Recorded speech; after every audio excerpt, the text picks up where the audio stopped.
Hello everyone, welcome back to the YouTube channel, and today we're back with the next episode of The Roundup, episode 5.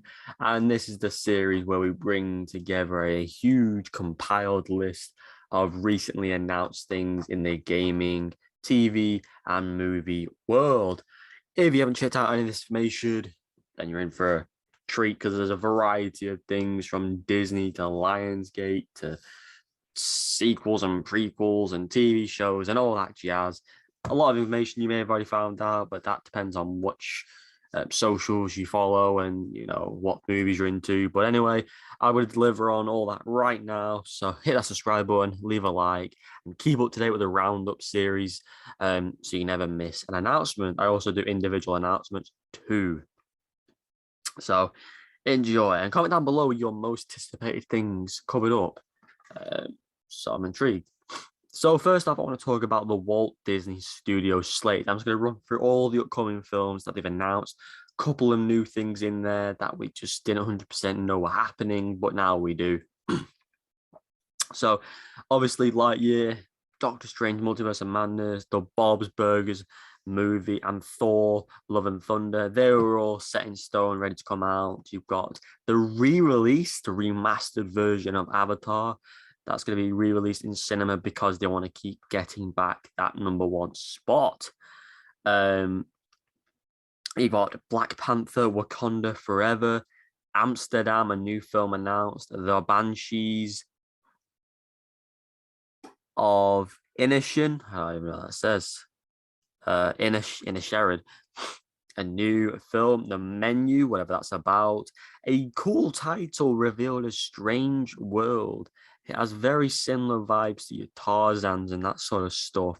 Avatar, The Way of Water, the trailer should be out this week, so stay tuned for that. The Marvels, this is also 2023 we're going into now. Guardians of the Galaxy Volume 3, Indiana Jones 5, but it's called Indiana Jones. The Little Mermaid, the live action version, so excited to see that. The Haunted Mansion, a remake, and Quantum Mania, the Ant-Man trilogy ends. So some brilliant things lined up there. A few things I do want to cover that are on the same boat as that. The Marvels and Ant-Man Quantumania have swapped places for next year releases, with Ant-Man coming out first and Marvels going further back to July or June, I think. So that's just something minor. You have the Hunger Games prequel film. Obviously, the book dropped, I think, last year or the year before. Hunger Games, Ballad of Songbirds and Snakes, telling the tale of President Snow when he's a bit younger. And that drops next September. So exciting times indeed for that. Staying on, going back to the MCU just for a split second, John Watts steps down as director of the Fantastic Four remake, but intends to stay involved with the MCU in the future. And I think he'll obviously return for a future Spider-Man, but he thinks after the Spider-Man trilogy, he just needs a break from all things Marvel. Shame it's taken him so long to step down, because it's apparent there's obviously not been much work on casting and that much. And we truly hope we can get a good version of Fantastic Four. With John Watts, it was kind of guaranteed we'd at least get somewhat okay story because of his track record and the brilliant trilogy he masterminded with Spider-Man. But we'll have to wait to see who takes over from that. Staking on a few other different things, but going into the DC world, Amanda Waller spin-off show in the works in the Peacemaker Suicide Squad world. I'm intrigued, but I believe she should have just been incorporated into the Peacemaker world, but I'm not fussed. People need to stop being whingy, and it's more content at the end of the day. So that's really cool. If you've been up to date with the Johnny Depp and Amanda and Amber Heard whole situation. Apparently something came out in court regarding his contract with Pirates of the Caribbean 6 that he originally was going to fulfill before all this happened, and he was going to get a huge payout, which is really cool to see. So it's annoying to see Johnny Depp's have to suffer and lose out on the role of Pirates of the Caribbean 6, and that Disney have treated him so badly. So, as you could obviously already know, he will never take on the role of Jack Sparrow again, as he's already said in court. Jackass TV show is set in the works at Paramount Plus. Apparently, Knoxville might not be taking part due to injuries he sustained in Jackass Forever. People have commented, but yes, he did wrestle in the WWE, but it's a bit different when bulls and stuff are charging at you, risking your life. So probably best he does not take part in a lot of it, but I'm pretty sure he'll be in some of it.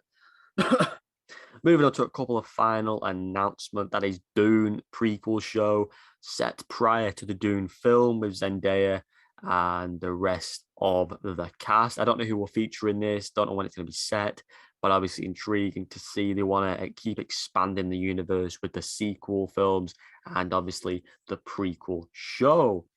And then we go into the final two announcements. Haunted Mansion, obviously, I touched upon on the Disney slate. The remake, obviously, the original being from Eddie Murphy. This one being, I think, a bit more of a serious film. So that's going to be cool and probably will hit Disney Plus, I'm going to say. I can't see it going to the big screen because it has, like, I think it's your goosebumps sort of films. You know, they're not meant to be completely serious. Some horror factors in there, and it's for your kids. You like 11, 12, 13-year-olds. And the final announcement, you know, sticking on the spin-offs, your prequels, all these, it seems to be a common thing these days, and I'm all for it.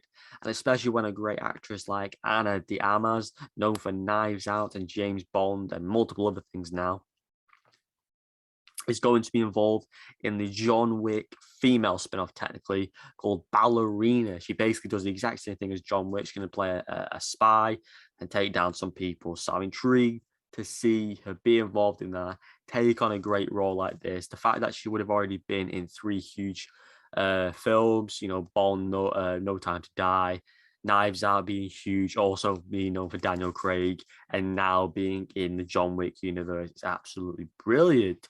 So they are the announcements I have, as well as Kingdom Hearts 4 is also scheduled to drop at some point. That is in production. I played Kingdom Hearts 3 in the early days of it dropping, and I thought it was a fantastic game, bringing all the worlds of Disney together. And yeah, it's just been amazing to see what is coming from all these different companies. I'm pretty sure there'll be more announcements. We had the Kenobi trailer drop today, the second one, new poster, and that's going to be dropping 27th, with Stranger Things dropping back end of the month, as well as multiple other films and programs and all of that jazz. But if you enjoyed this and if you found a little bit of information that was intriguing, let me know down below. Hit that subscribe button so you never miss an announcement. Leave a like, and of course, I'll see you in the next one. Goodbye.